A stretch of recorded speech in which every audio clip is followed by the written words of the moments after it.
So if I rephrase the question, you're telling, how the hell does it matter whether you're SaaS or not? I want this customization feature. Will you give me or not, right? So again,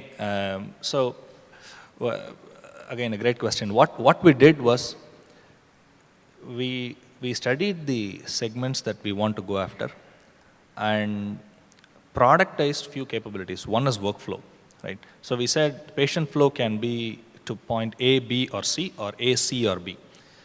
That depends on how the hospital or lab workflow is set up. So now the workflow is totally configurable in the system, number one.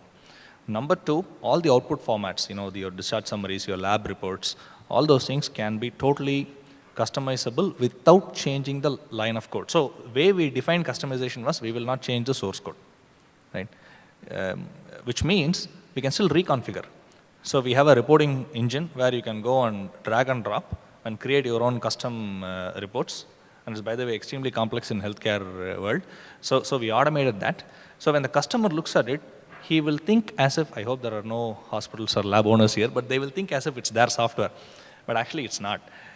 Because the software, multi-tenant software, is exactly the same, except that all your reports you will be able to do self-service, number two.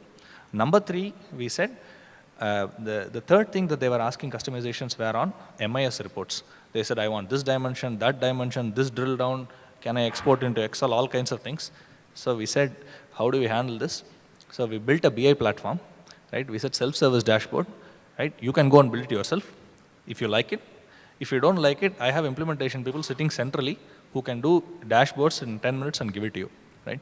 So end of the day, our definition is we don't want to change the source code, but we still accounted for some of these things. It comes back to product management in your definition of what you want and what you don't want. I would have met like 50 VCs. 50? Yeah. 50? 50. Okay, just so everybody's clear. Yeah, absolutely 50. Are there 50 VCs in India? Between Singapore and India. Okay. And I got one term sheet. One term sheet. Okay, which is from Norwest. Okay. So it was not at all easy. I mean, the most difficult for me was to do Angel, because Angel there was absolutely nobody, and we whatever I told you, so we went through all kind of issues. Yep. So Angel was the most difficult. Some other time I'll tell you the story, but we managed to do that. Right.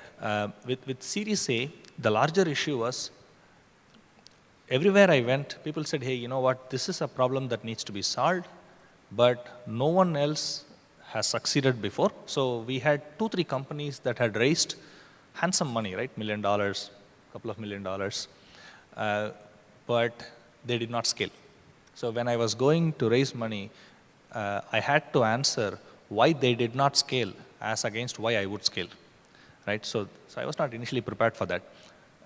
So that was a difficult answer to give, because the company that didn't scale actually had all kinds of pedigree, and they were supposed to scale. So it was very difficult for me to explain why they didn't scale. But of course, Norwest had a different mindset. He said, okay, SaaS. By the time we had already signed up like 2 of the 3 top labs in the country. We had traction in terms of Atom.